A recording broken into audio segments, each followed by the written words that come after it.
Morning, Sunday.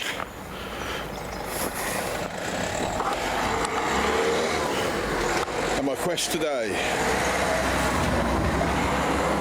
is to address this blinking bumper, which when I first put it together I was over the moon, but it was never finished. It was never 100% right in my eyes, and that was because I couldn't figure a way of filling in this area here. And I was looking at it last night, and just out of the blue it suddenly clicked to what was going on. I made it too long. We should have come to here and stopped, and then I could have built in and made the sweep and turn at that point there, and I didn't. That's what I think to where it went wrong. It just sticks out too far. It's actually half an inch wider on those flares. In fact, that side is probably closer in than what that side is. Needs to go. Right, it's all off. I'm looking at lowering that radiator, and I'm thinking, would it be as easy as undoing those two bolts, that one there hidden behind, and releasing that one, and then dropping that entire panel down to here? I can't help but wonder if that would work, because that could essentially bring that down 3 inches and put that fan back where it needs to be in alignment of the radiator. This is just one of 3 problems that I had when I raised the body. I had to undo a lot of pipes underneath because I was worried about breaking them, but there's a U-frame underneath in the middle, and there's a U-frame underneath the gearbox that needed altering that I didn't think about, but I've got to return to that. What else was there? Oh, and the gear selectors. So if you've got one of these and you're thinking about doing this, bearing in mind that when you raise the body up, you're raising the interior panels up. That not going to work. So I've got a spare gearbox in the garden which I'm going to pull apart. I'm going to see how easy it is to be able to take the gear selector out, stick it in a vise, heat the metal up and bend it to where it needs to be bent in order to work again. The high and low ratio one, I think we'll be fine with that. That's just the main gear stick's a bit of a nuisance, and they don't weld very well. They're not very good when you cut them and bend them and then weld them. I don't know why, but they just seem to snap thereafter. Now, I do have the bumper off, as you can see on the bench, but I'm looking at this and I'm thinking, I don't think there's a lot I can do with it as it sits at the moment. So what I'm going to have to do, and I don't have any choice now, I'm going to have to cut that entire bottom plate off. There we go, guys, stripped. So the bar has gone there, the bottom plate, which is heavy, has gone. I've even cut the back out to try and lower the load a little bit. I may very well take that one out as well, and the same on the other side. So what are my plans? You see how much heat has been going through this. I think we might now finally have a plan. I've been trying to get this. This isn't going to work, and it's ugly and it's heavy and it's just nasty. So I'm going to continue cutting. I'm going to get rid of these pieces next. Right, this is where I'm going with it. So we're going to do a fill in here with maybe a bar that can come round at the bottom here. So that's going to, oh, this ratty tape is shit.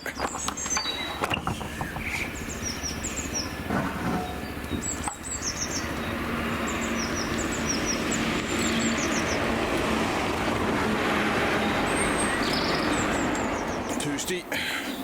First plates are made, cut out a bit of old scrap I got out of my trailer.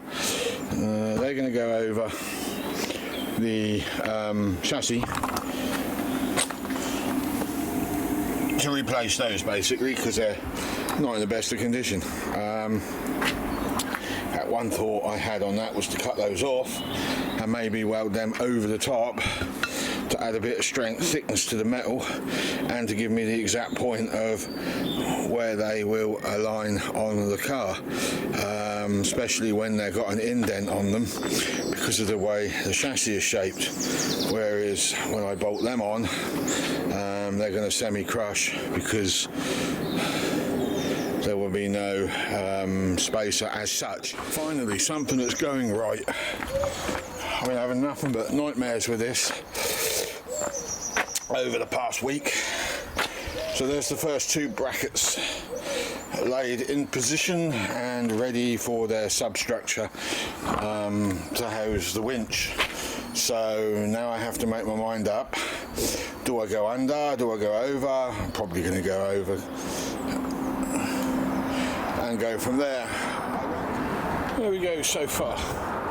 That literally is so far. What that means is there is more. We've got an angle off down here to there. And then I'm doing the unthinkable. Putting a bull bar on the front. Morning. Thursday today.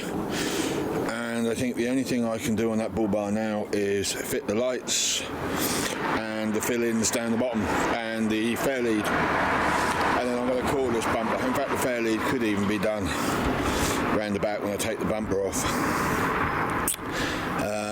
I do need to make some holding plates on the wings for that bit. I did try to make up a bar to go in there to wrap around, but that didn't work out. I couldn't get the angles. It's been a while since I've pipe bended, and I really just ain't in the mood for it, to be honest with you. So I've kind of dismissed that. At a later date, I might weld some tabs on, but at a later date I might get some small 1-inch metal and make a grill for that in there. So where the fair lead ends up over the top, there'll be a grill surrounding the winch, so anyone who wants to try and thieve that winch, they've got to rip the grill out and such like. So yeah, and I also need to fill them holes in as well. Other than that, the only other thing I want to do this week is I want to get the steps made and adjusted. I don't understand this. One light is lower than the other, but they look absolutely smack on. So I've either got wonky lights or I've got a wonky bull bar, one or the other. But the bull bar does line up with the bumper and the grill, so something's off. Anyway, got the Rockwood fair lead in place. That's now done. Yeah, there's not really much more now. The rest of this is going to have to be done in the garden, so it's going to have to pulled off, sandblasted back, wire brush, whatever, bed lined all up, and then it can go back on. So the next thing to do in the front area, that is to drop that radiator. I'm hoping that I can take that bar off, because there's a couple of bolts each side. I can drop that down, and then hopefully we can drop the radiator. Because if I can't do that and I can't drop the radiator, there's only one thing I can do. A dreaded electric fan, which I really don't want to do. I don't want to go down that road. That is such a terrible idea. Anyway, there you go. Next week is a make or break on that radiator. This is it. That is the underwhelming step that I have put on for her. I am not... I just can't do it, guys. Dropping it down 3 inches, I've already done on the driver's side, it looked horrendous. What was the point in lifting it up in the air if you've gone and reduced your height down below? It just looked really bad. And well, I'm already planning a ramp for the dog in that door. So I've taken the front piece off the other side to stick it on the end to cap it off. And that is literally all I've done. That is it. Nothing else.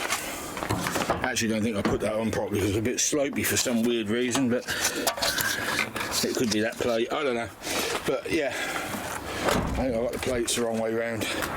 That'll go on there a lot neater than it is at the moment, and I'll heat up the plastic to get the black back. But that is all I'm putting on there for now. If I can find such an item, then I will try and get some of those retractable steps.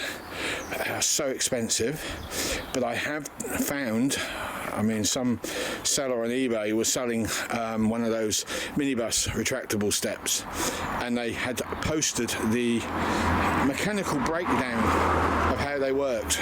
Foolish, because now I know how they work, so now I can make my own. I just need some rose joints. I've done nothing this side. I did put one on there, but it didn't look right. It looked absolutely, I'm not swearing, it didn't look good. So that is all I'm doing. She can get in there. She's tried. She's a bit of a struggle. There's a grab handle up there. At worst, I'll pack a step for her to put on the floor. So yeah, that has got to come off again, because next week, with a bit of luck, we can do some sandblasting. I have bought some, what I think is a volcanic rock crushed. 4 bags of the stuff, 25 kilograms a bag. I don't know how far that will go, but I'm going to put that in my sandblasting pot up the top of the garden when I've repaired it, and I will then plumb that into the power washer and give that a good zapping. I also need to tidy up some of the stuff that I've already done. I need some checker plate for the seals. I haven't got that yet. Other than that, yeah, we're good to go. So, sandblasting, bed liner, ordered that as well. 4 cans of Raptor, that should be enough to do the entire chassis and the front bumper with a bit of luck, but it won't do anything on there, because the last job to do after the sandblasting or Raptoring has been done is I've got to tackle this. I need some fiberglass resin. I've been holding out as long as I can on this, but now we have come to the point where this is going to have to go around the back, and I'll have to strip the lights off, take my bench apart in the garden, lower this down on the trestles, and just see what it is I can actually do with it. I'm going to take the spats off. They're broken anyway. I do know where there's some others, if they're still on and still in good nick. And we've got the wheel spacers to suss and tyre change, but that may have to wait till after the MOT. So that is it so far. That's all I can give you this week, because now I'm going to make the video up and I just want the weekend to myself. The only thing I'm doing over the weekend is I'm going to service that sandblaster pot that I got, because it is in a diabolical state. It's been sitting up top of the garden. I don't know what state it is in. A friend of mine gave me a shed load of clear hose similar to that. I'm going to make one massive airline from the top of the garden to the bottom, so I can bring the sandblasting pot down here. I have some concerns about the compressor in question. It's not been used in a very long time.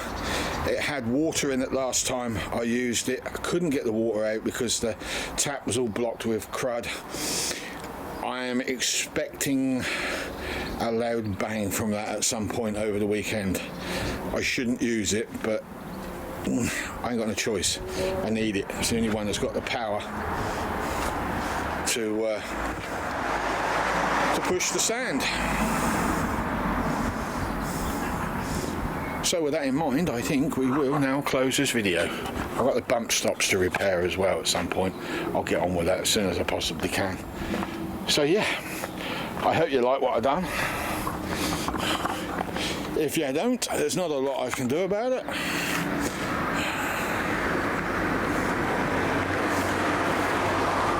Amazing when you've got a camera on how these cars slow down when you're sort of stepped in the road. I've got a little bit more trimming to do down there. I was going to feed the sides up. I'm going to deal with that in the back garden, finish that off in there. That'll be one of the little side jobs I'll do over the weekend or during the week when I've got nothing to do. Just generally clean that all up, and then once I've got bed liner on it, I'll put the winch back on, wire that all up. These are going to come off. Those brackets will get smoothed out because at the moment they're quite dangerous on their own without the lights, and I don't want to MOT it with the lights on. So there you go. we are finished. So thanks for viewing, and I'll see you next week. Next week on the Rusty Road to Greasy Gold, we tackle this tub. Over the period of the next 2 weeks, we'll be making fiberglass liners for the inside wheel arches, extensions to come down the side of the chassis. We'll be removing these 2 cross members because they're scrap, and we'll be making some blocks to go on the end with some reinforcement bars to go across. We'll be de-rusting as much as possible, cutting the floor out,